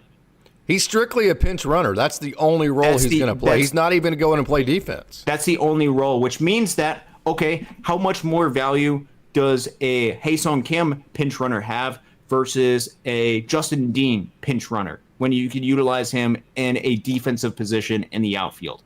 That could be a very serious conversation that you could have if you are the Dodgers, which means that if you do not have Ha-Seong Kim, if you're willing to sacrifice some of that speed off of the bench, or perhaps replace Ha-Seong Kim's speed with the speed like a Justin Dean, perhaps you can go with 14 position players. You can have the third catcher, you can have Alex Call, you can have Justin Dean, and then have 12 pitchers as well as part of your mix. You know what it's going to come down to me is whether they actually trust Tanner Scott or not. Do they actually trust Justin Robleski? Do they actually trust whoever it is on the active roster, bullpen-wise, to make it worth? So if they come to the conclusion that, hey, we don't trust Justin Robleski just because he hasn't done it before, if they come to the conclusion that, say, we don't trust Tanner Scott, so he's not on there, whatever it may be, and they decide to eliminate a pitcher, I think they're going to start there. Like, who do we trust? Who do we not? And if we trust these guys, they're on it. And then if we don't, then they're not. That opens up things for Ha-Seong Kim. So yeah. I think that's also I'm not saying that's going to happen, but I do think whenever like right now when the Dodgers are in their war room and they're going through all these different scenarios just like we are, and they're talking about every possible scenario in terms of who should you keep, who should you not, what if we have this scenario, what if we have that scenario. I do think at least they're having the conversation we're having right now as we love Ha-Seong Kim, but is it worth it for him just to be on the roster, just to be a pinch runner when he hasn't hit much at all? It would be risky to put him in the outfield because he hasn't done that much at all. And you already have Miguel Rojas and Tommy Edman who are better than him at second base when you consider the fact that they've done this before and they're also just really good defenders. Yep, I think that is a totally fair conversation for the Dodgers to have. It's about role. It's about how they're going to So I think it may come them. down to Ha-Seong Kim and Tanner Scott or Ha-Seong Kim and Justin Robleski is what I'm saying. If they trust Robleski, then it's going to be Robleski. If they trust Scott, then it's going to be Scott. If one of those they don't trust, then it's Ha-Seong Kim. That's what I think it's coming down to. Okay, so I'll throw out one more scenario. Let's throw out one more scenario, and it's a pick two of. So we've been talking a lot about the Dodgers, and when it comes to the Dodgers pitching, let's say that the Dodgers are going to have 12 pitchers are part of their roster. I think we're fairly confident with some of the names that we're putting on here with Blake Snell, Yoshi Yamamoto, Tyler I know Glasnow. Helen thinks there's still going to be 11, and she was exactly right. Yeah, and I'm just talking about, let's talk about the scenario in which there is 12. And so this is a specific scenario that I'm laying out. So let's assume that it's Blake Snell, Yoshi Yamamoto, Tyler Glasnow, Clayton Kershaw, Emmett Sheehan, Blake Trinan, Alex Vesia, Jack Dreyer, Roki Sasaki, and Anthony Bonda. Let's say that you have 10 right there. Let's say that you have to choose two of, and let's throw in Tanner Scott or Justin Robleski or Edgardo Henriquez or Ben Kasparius. And let's say that you have to choose 12 pitchers as part of your roster. It means you have to choose two of Tanner Scott, Justin Robleski, Edgardo Henriquez, and Ben Kasparius. Who do you choose? Say that Roblo's one. Who are the other three? Edgardo, Tanner, and who? Edgardo, Tanner, and Ben Kasparius. Well, I know who the Dodgers would pick. Who are they going to pick? They're going to pick Tanner Scott. Who would you pick, Casey? If I had to pick two of those, I would go with Tanner Scott and I would go with Justin Robleski. You'd choose the two lefties, in which case, out of your bullpen, you would have three righties. So I don't trust lefties. Edgardo and Ben in this situation, right? Not because I don't trust Ben, just because he just hasn't pitched at all lately. Okay, I mean, and his second half wasn't very good. They wore him out. I don't know if I'm going to get the Ben Kasparius that is worn down in the postseason. I don't know if I'm going to get a Ben Kasparius that is rusty. I've seen Ben Kasparius stand on a Double-A mound and struggle throwing strikes, right? I've seen every side of Ben Kasparius. Dodgers fans have now, too. I know that there is a side of Ben Kasparius that's not all that great because I saw it part of his process. So when I'm not trying to say that to be negative or to dog on Ben at all. What I'm trying to say is if Ben had come into the playoffs and he was rolling like he was in the first half, okay, it's a no-brainer. But he didn't pitch well in the second half. He looked completely worn down. Now he hasn't pitched at all. There's no way, as much as I love Ben Kasparius, that I can make a case that you could say that he's ready to go pitch and be a factor in the postseason. So what I'm going to tell you is I'm going to tell you no on all of those, and I'm going to tell you to keep Ha-Seong Kim on the roster. And I'm going to tell you to keep Justin Dean on the roster. So that's going to be my final answer. You're going with 15 position players. Yes, that's my final answer. Pitchers. That's what I'm trying to tell you. The only reason why I bring up a Ben Kasparius is because there could be a lot of there could be a lack of trust right now with Edgardo Henriquez. And no doubt. He's the first one out, Austin. Yeah, I said that the other night. And I think with an Edgardo Henriquez and with the way that this bullpen is lined up and with the way that the Phillies as a unit and as an offense, they line up, they are somebody who has a lot of mix and match with a lot of lefties. They have a lot of righties. And if you look at the way that playoff baseball is played, playoff baseball, especially for a lot of other teams, they utilize a lot of pinch hitters. They utilize a lot of matchups. Now, the Phillies don't hit a ton. I think they're 26th or so 27th in pinch hit plate appearances, but they do have some roles in which case they will pinch hit, they will platoon, and especially for some of this lineup, I mean, there's going to have to be some guys that can go out and get some of these right-handed hitters out. There's going to have to be a run of a JT Realmuto, Bryson Scott, and Trey Turner. What game is Tyler Glasnow going to start? He would probably start at Game 4. Okay, and from the time that the series starts to Game 4, how many days are in between that? Like almost an entire week? It would be from Saturday to Thursday. So you know who that right-hander is, right? That instead of throwing a bullpen that day, you know who that right-hander that needs to get the right-handers out for the Philadelphia Phillies. There's two guys that can play that. You know who they are? Who's that?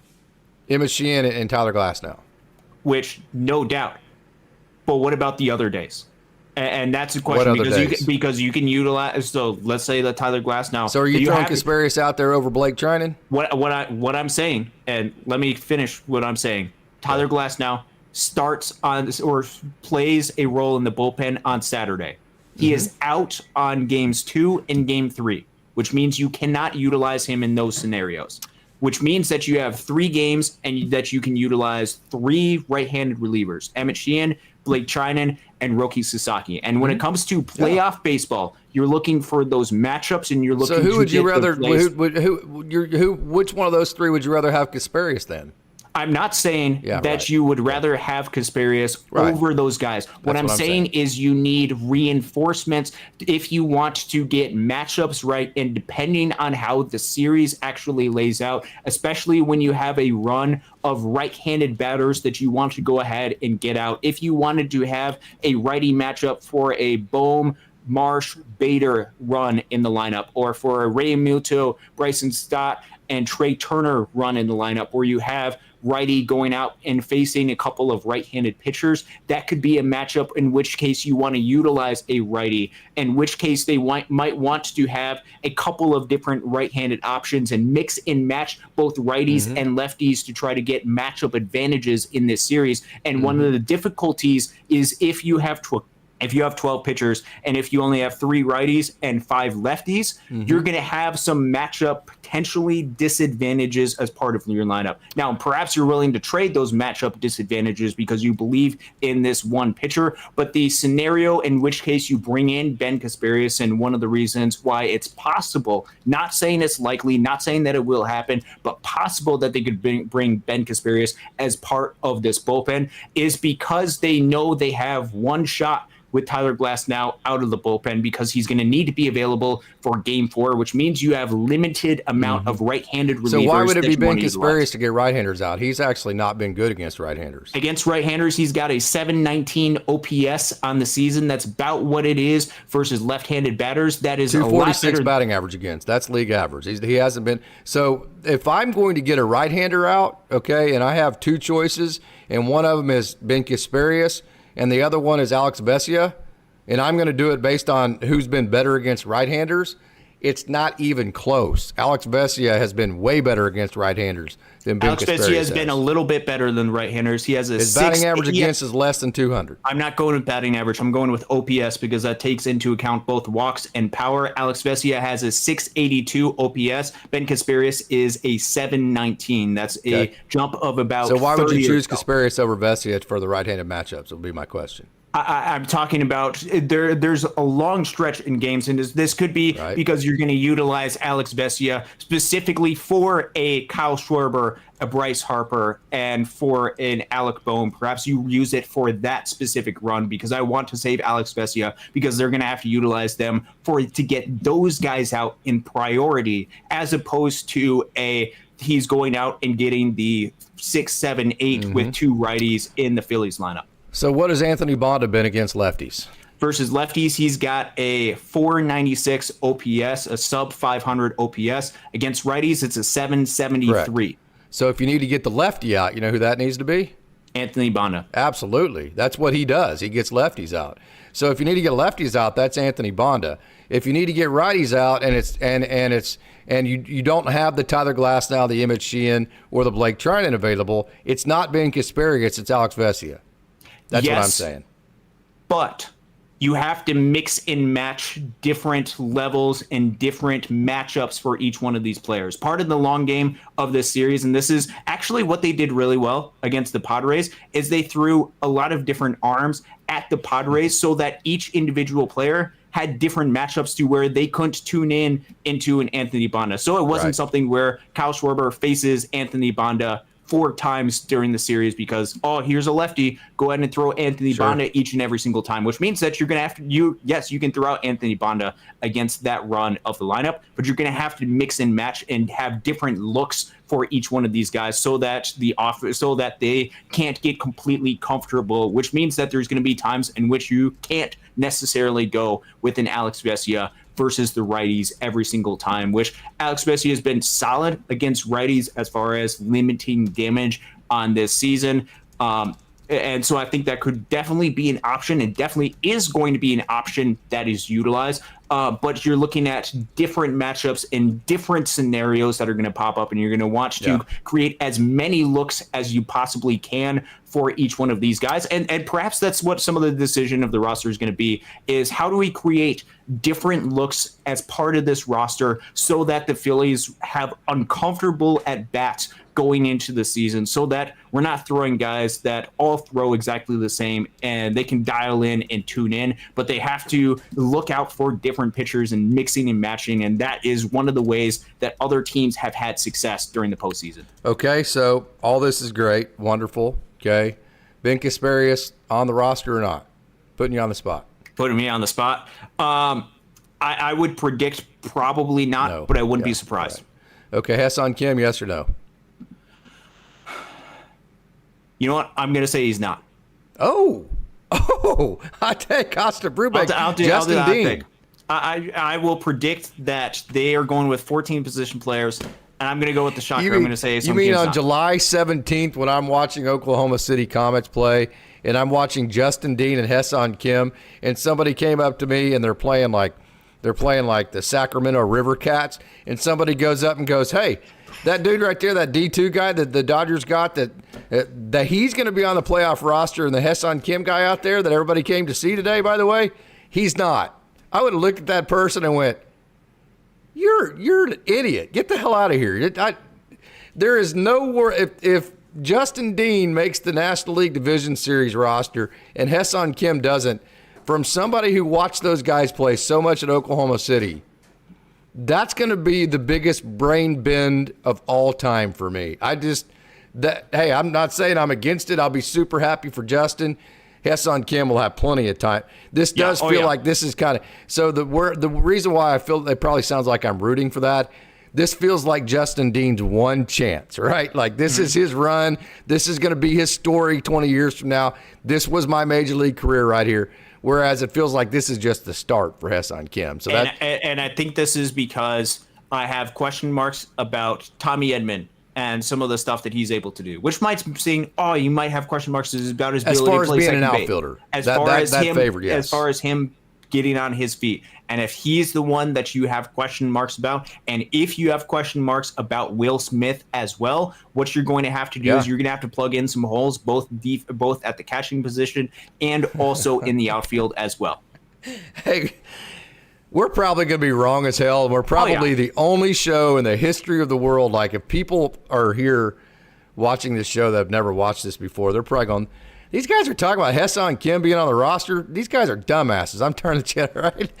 I'm actually going to agree with you and say that if you were to ask me and what actually makes sense for what this roster needs, not just say, hey, who are the best 12 position players, but what's the best fit for what actually can happen or needs to happen. Because, hey, if like you said, if Tommy Edman can play center field, it's a slam dunk. It's Ha-Seong Kim, Justin Dean's gone. End of discussion. But the fact that Tommy Edman can't play center field right now, I'm with you. I think it's Justin Dean. I think it's not Ha-Seong Kim, and I think you roll with it and you go. Yeah, and I think this is where I lynch this, where I put the pin in this, and where this decision goes right back into Will Smith. If Will Smith is ready to go, then you go ahead and only carry 2 catchers, and then in which case you have a pinch runner with Ha-Seong Kim, and that gives you a lot of different scenarios. But if Will Smith, there's question marks with him, and there's question marks with Tommy Edman, which it seems like there's both, then you want to keep some extra outfielders, and you have some speed with them. So here's what we solved tonight, okay? All right, let's hear it. Jack Dreyer, Tyler Glasnow, Roki Sasaki, Emmett Sheehan, Blake Snell, Blake Trinan, Alex Vesia, not Justin Robleski, but Yoshinobu Yamamoto, Shohei, Rortvet, Will Smith, Mookie, Tommy Edman, Freddie Freeman, Kike, Max, Miguel Rojas, Teo, and Andy Pajes are going to be on the roster. That's literally the only thing we solved tonight. Actually, you know what? We talked about it, and we made some sort of bold predictions and stuff. And no, hey, Songam, let me throw a curveball at you. Yeah, and this is where we can just do it just to disagree. Yeah. I think they're going to choose Ben Kasparius, and I think he's going to go in over Justin Robleski. You know, I would have no problems with that. Well, I can't pick one of my boys after the other. And I don't like it because of what it would do to Justin Robleski, but to match up with the Phillies, you know what? That's what I'll predict. I'll predict Ben Kasparius over Justin Robleski. Fantastic. And they'll add in Fonda and Kershaw. Bruce Davis just came into the house. I'm going to actually open up. Give me about 3 minutes here. I'm going to open Bruce good. If you want to hop in. If there's anybody else that wants to hop into the chat, give us your thoughts and talk. We've got about 5 minutes here. If there's anybody, Racy, I know you've been on before. Bruce, you've been on before. We've had a great crowd tonight. If you want to hop in and ask Austin, you've already asked me probably a million questions, but if you want to hop in and ask any questions, we got about 5 minutes left. So as we're doing that, Austin, I'm going to ask you to give your final thoughts. All right. So obviously with all of this, it's speculative. It's predicting what the Dodgers are going to do and the mindset behind what the Dodgers are and who's actually healthy, who's ready to go. A lot of speculation with that. What we do know is that this Dodgers team, this perhaps similar to last year in the National League Division Series, is the most important series in the postseason. Obviously, it's the one right in front of you. But as far as the most difficult, the one in which both teams are very similar, this is where both teams are going to match up really, really well with each other. And I think this is going to be something where it's going to be an all-out battle between the Philadelphia Phillies and the Los Angeles Dodgers. Both of the teams highly, highly competitive, highly advanced with what they're able to do. I couldn't be more excited about what is going to happen during this series. Each game is going to feel like an all-out battle between all of them. Bruce, what's up, bro? Hey, I just wanted to say hello to Austin. I'm a fan of yours on here, even though when you do it by yourself. I love Casey, and you're great, man. You're the most positive guy. I've been positive about this team all season, even when we went, with our bullpen, for how long. But here's the thing I heard, and I would like to get your guys' thoughts. Yeah. So the Dodgers basically kind of just played in the regular season like so, but October now, what are we doing? And I don't care if it's the Reds, I don't care if it's the Phillies, I don't care what team it is. What do the Dodgers do best, you guys, in this year? Even though that we've stumbled, and I would like to get your thoughts about us going into this. That we're into this next round with Philly. I'm not scared. I know you guys ain't scared.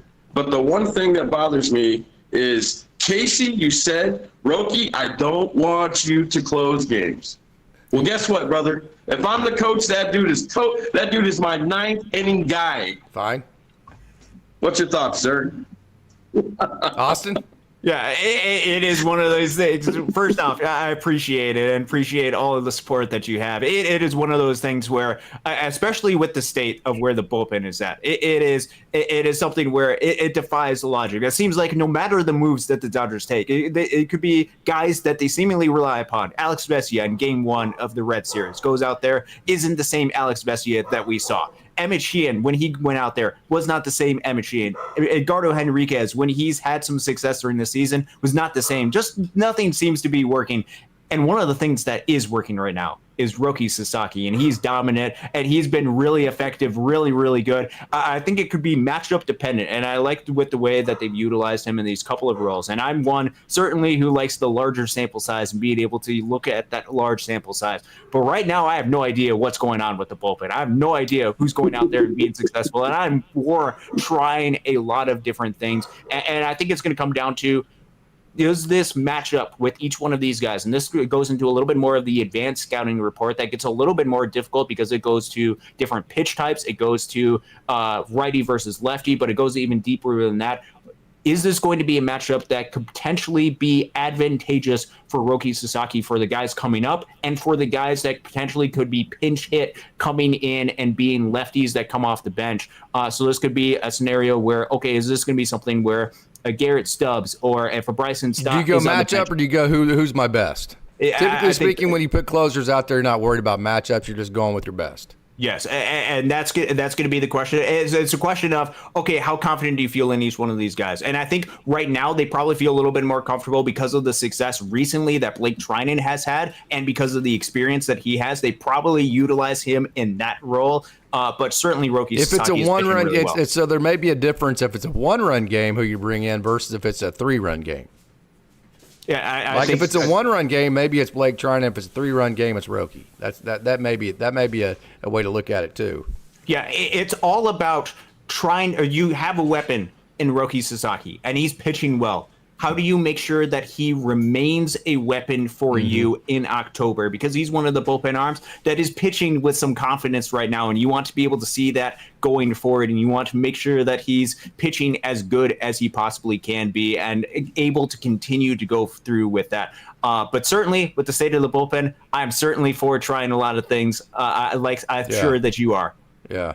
Nothing else has worked, so why not Roki? Because he has been hot. Bruce, is that all you got? So what about, okay, if not closing Casey, Austin, what about Roki in the 8th because we've been having problems? What do you guys think about that? Here's my point with Roki, okay? The last 3 outs aren't always the biggest 3 outs of the game. Sometimes the biggest 3 outs of the game come in the 6th inning. So what Austin's trying to say is, whatever pitcher you have that it goes against the best matchup. So there's a particular point in time to where you go, okay, well, I'm just going to go with my best pitcher that I have available. So that would be the next guy in line, right? Okay. Then there's other times where you go, well, the match, there's a matchup here that's a lot better there. Or then sometimes there goes a time to where you go, okay, well, this is the part. We have a 2-run lead. This is the top of their lineup. If we can get through this inning unscathed, then we're in really good shape. So I want to go with my highest leverage guy right now because these are going to be the toughest 3 outs based on who they have coming up. So to me, the guy who would get the toughest 3 outs in that moment doesn't. That's why I don't like to say that the last 3 outs. The biggest 3 outs is the way that I like to put it. If Roki Sasaki is a good matchup for the biggest 3 outs, then throw him out there. If Tanner Scott's a better matchup, or not Tanner Scott, but Blake Trinan's a better matchup, throw them out there. So what I'm trying to tell you, Bruce, is I don't want to say that Roki Sasaki's the closer.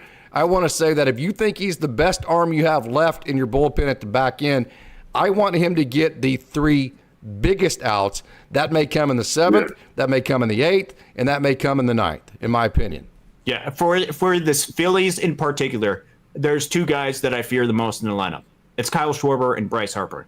Those are the 2 guys that I fear the most, which means the back end of the bullpen, how that's constructed, is going to be revolved around how do you make sure that those 2 or the damage that they cause is as limited as it possibly can be during this series. And that's where matchups, that's where your high leverage arms are going to come in. And the guys that you think can get those 2 guys out, that's where Alex Vesia is going to play a major role. That's where Anthony Bonda and Jack Dreyer are going to play really crucial roles in getting those guys out because that gives you the best match.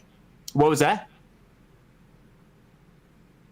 I said thank God because I didn't say anything about Bonda, but, it did kind of bother me that he wasn't on because he was one of our best guys. Like, why not go? You guys keep saying, and I know Casey said this, and I know you said this too. You go with your best guy. So why are we leaving our best guy, like a Bonda, off the roster, which I get it. We're done with that.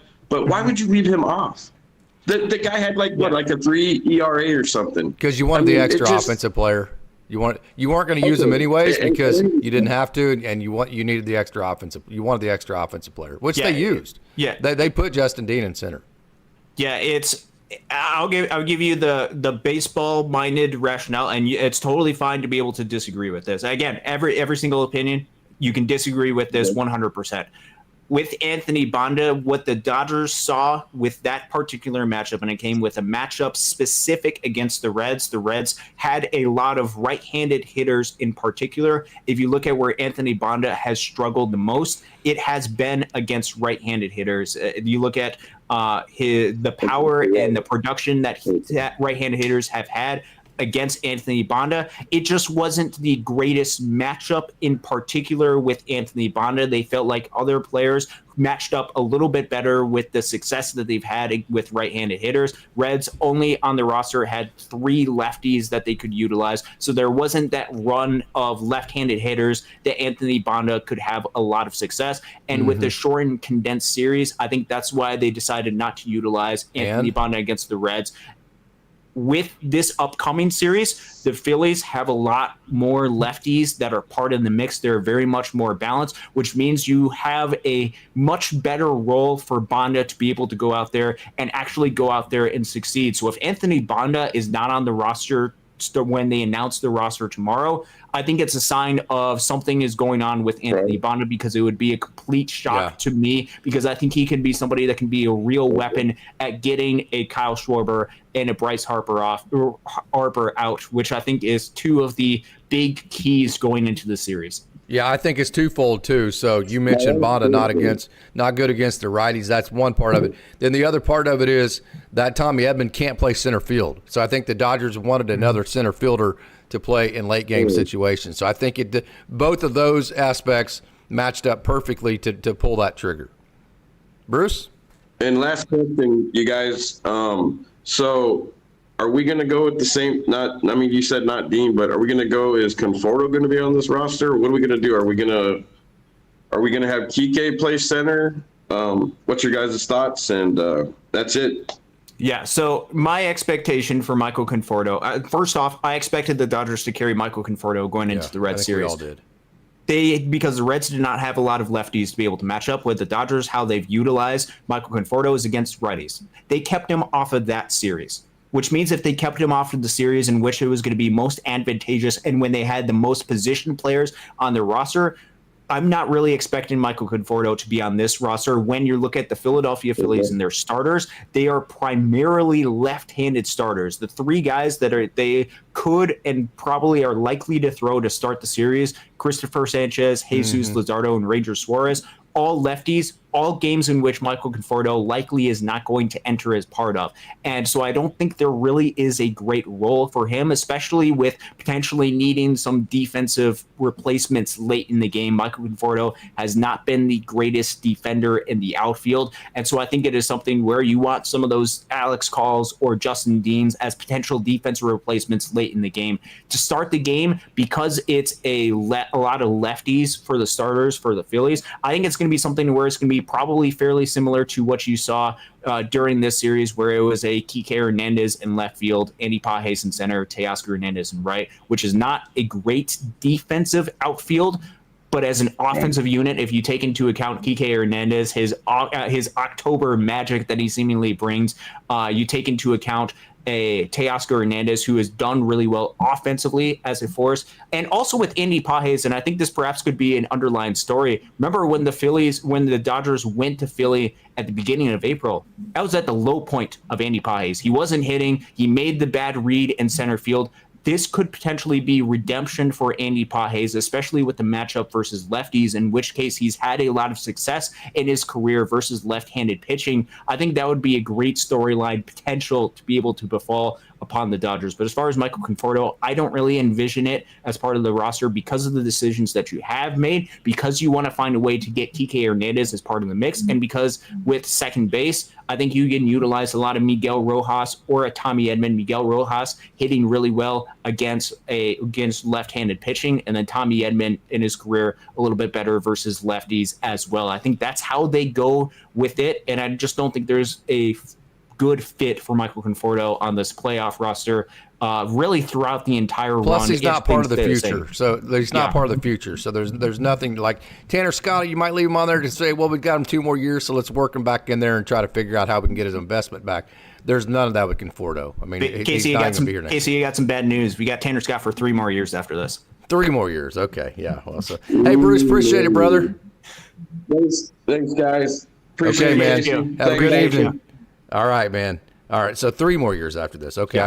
I need to make sure and get that correct every time I say that from now on. So, okay, Austin, quick final thoughts here. I'm old and it's getting past my bedtime. This has been a lot of fun. Oh, it's been a lot of fun. It's been a long, fun, jam-packed show. It has been. This is so fun when we get to be able to do this, to talk about this. This is a series that the Dodgers were going to have to go up against at some point. It's against the Phillies. Dodgers versus Phillies. It was likely inevitable that this was going to happen. Whether it was the division series, whether it's the championship series, it just takes 3 wins to eliminate the Phillies. In which case, if the Dodgers are to win this series, they would likely be favored the rest of the way to go out and try to repeat as World Series champions. You do not win World Series on paper, but you have to go out. Are they and you have favored to in beat this the series, Phillies. you think? That's a good question. I think it would be relatively even as far as the odds in this series. I don't know what the exact odds are. And it could be something to where they just see Dodgers, they just see the Phillies, and they go based off of what that is. But I think if I had to guess, it would be relatively even, perhaps maybe slightly towards the Dodgers or slightly towards the Phillies. I actually don't know which way that would go. Absolutely fantastic job tonight, Austin. You were on your A game as you always are. Thank you, brother. Appreciate you, Casey. What time? It is almost 10 o'clock. And the Red Sox are falling apart. It is 10 o'clock here. Red Sox are falling apart. All right, yeah, that's what I meant where you're at on Eastern time. It's 9 o'clock where I'm at 7 o'clock on the West Coast. So, hey, you Dodgers, Austin, thanks, man. Great job. Appreciate you. You Dodgers dogs are the absolute best. Thank you so very much. It's always so humbling to have all this great support. And as always, it's a great day to be a Dodger.